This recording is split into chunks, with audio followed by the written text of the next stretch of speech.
29 سپتامبر در دهه دوره که در حوزه شهر کولومنا در ولایت مسکو 2 کودک در کول غرق شدند. یکی از آنها را نجات دادن نتوانستند.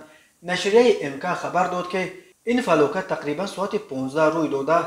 قربانیان هر دو از تاجیکستان بودند.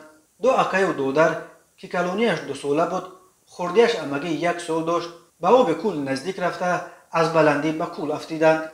کودک کلونی متاسفانه غرق شده است، ولی خردی را توانستند از آب بیرون برآورند. او حالا در بخش ریانیماسیون بیمارستان بستری کرده شده است. تفصیلات دیگر دسترس نیست.